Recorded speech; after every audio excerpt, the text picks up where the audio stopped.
en otro tema, seguimos en contralínea investigando todo el tema de corrupción en los reclusorios, estos 8 contratos que usted también ha revelado aquí en la conferencia.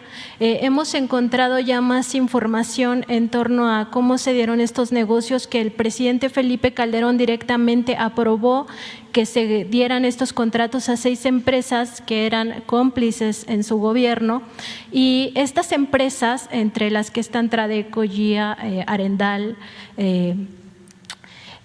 estas empresas vendieron esos contratos que se les habían asignado directamente. Se les habían asignado directamente porque supuestamente era un tema de seguridad nacional, entonces hay un tema de defraudación, pero además hay un tema de ilegalidad en esta venta de contratos. También hemos documentado que toda esta corrupción, estos contratos que además están por 22 años, que son transeccionales, implican un gasto del erario de 300,000 millones, al cual ustedes ya lograron que se les baje el 15%.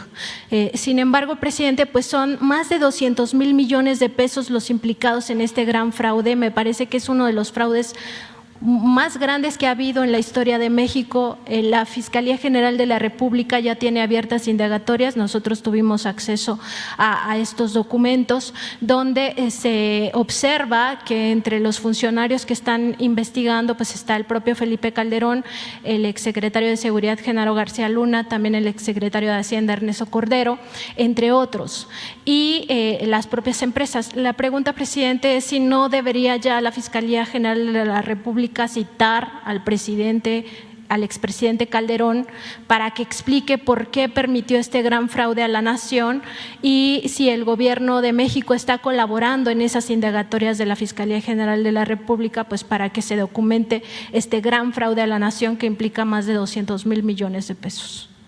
Miren, nosotros ya hablamos sobre este tema, se logró un acuerdo de una disminución del 15%, como tú lo señalas. Sin embargo, se envió a la Fiscalía el expediente por una serie de irregularidades, por decir lo menos. Baste señalar que no hubo licitaciones, fueron asignaciones directas. Estamos hablando de miles de millones de pesos. Por eso se envió. Va a ser la Fiscalía la que va a resolver. Pero quiero aclarar algo. Desde que tomé posición, sostuve que en el caso de los expresidentes, solo si existían expedientes de personas, de ciudadanos, si lo aprobaba la gente en una consulta, en mi opinión, se podía llevar a cabo el juicio contra los expresidentes, que yo era partidario y soy partidario de que se vea hacia adelante, porque el colmo, la verdad, es que luego de todo lo que hicieron,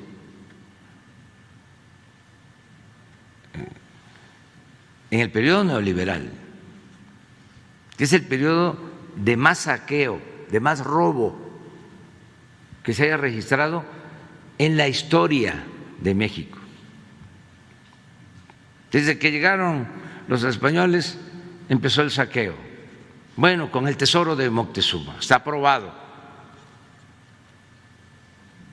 que se lo robaron y se lo repartieron, y le tocó más a los jefes de la invasión. Y luego 300 años de saqueo. Pero todo lo que se llevaron de oro y de plata a Europa en 3 siglos es el equivalente a lo que se extrae de oro y plata en la actualidad. En 3 años.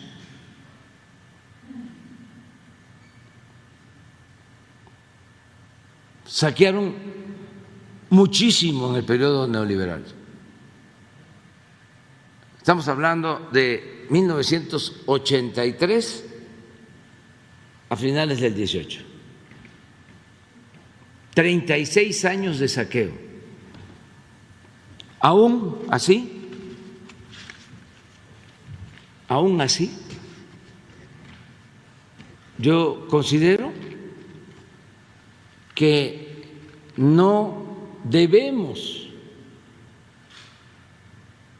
convertirlos en víctimas, porque es el colmo. Después de todo lo que hicieron, que no aceptan, que no reconocen, que no actúan con autocrítica, con humildad, de todo el daño que causaron, imagínense que pasen a sentirse perseguidos. Por nuestra parte, no. No es muy fuerte la venganza y ningún expresidente de México va a ser perseguido por cuestiones políticas. No necesitamos de eso. Antes, para ganar legitimidad, 2 ejemplos. Salinas, como hubo fraude electoral, para ganar legitimidad, metió a la cárcel al dirigente del sindicato petrolero y tomó otras decisiones. Y este sí tiene pantalones. Y aplausos. ¿Se acuerdan? ¿Y cómo terminó ese gobierno? Fue el gobierno de mayor corrupción. Es el sexenio en el que se profundizó más la desigualdad económica y social en nuestro país. Unos cuantos se hicieron inmensamente ricos porque saquearon, se quedaron con los bienes de la nación y del pueblo, y la mayoría se empobreció. Muchos de los problemas actuales vienen de eso, de esa monstruosa desigualdad económica y social, por esa